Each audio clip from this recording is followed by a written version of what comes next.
गुस्से में होकर मायरा ने गीतांजलि का सामान कैमरे से बाहर फेंका, जिसे देखकर अरमान ने लिया बड़ा फैसला। जी हाँ, बिल्डो से रिश्ते का अपकमिंग एपिसोड बहुत ही ज़्यादा इंटरेस्टिंग एंड धमाकेदार होने वाली है, जहां पर एक और दिखाया जाता है कि गीतांजलि की मौत के बाद सबसे कोई आपस पौदान हाउस आ जाता है और अब यहीं पर 5 महीने का लीप आने वाला है। लीप के बाद अब हीरामान दोनों ही कॉलेज में पढ़ाई के लिए पहुंच जाते हैं, यानी कि उन दोनों के स्टूडेंट लाइफ में रोमांचन चलने वाला है।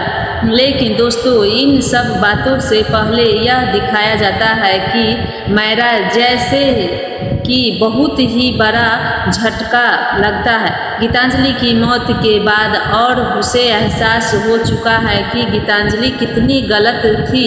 और सब मायरा भी गीतांजलि की यादों में सोच कर गुस्सा करती है, सोचती है कि गीतांजलि बैड आंटी जी, उन्होंने मुझे और मेरी मम्मा को मारने की कोशिश की है। वहीं दादी साहब गीतांजलि को डेड बॉडी के साथ खड़ी होकर उसे खरी खोटी सुनाती है, नजर आती है और कहती है कि बुराई का अंत तो बुरा ही होता है।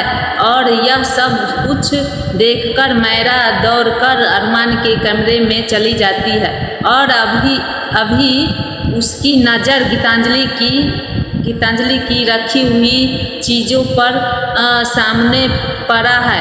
मायरा यह देखकर फूट कर रोने लगती है, गीतांजलि की चीज़ें उठाकर लगातार बाहर फेंकने लगती है। उसे याद आता है कि कैसे गीतांजलि ने उस पर चिल्लाया था और किस तरह से अपने जान लेने की कोशिश भी की थी।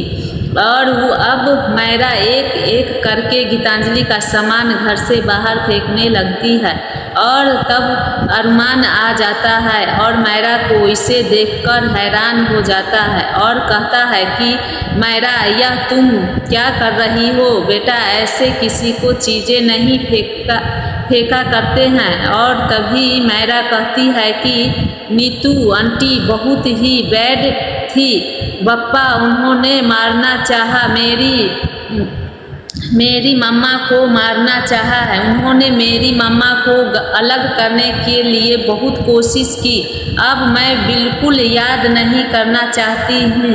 यह सब बहुत बैड आंटी है बप्पा, उनका पापा, उनका कोई भी सम्मान यह नहीं होना चाहिए, क्योंकि मैं बैड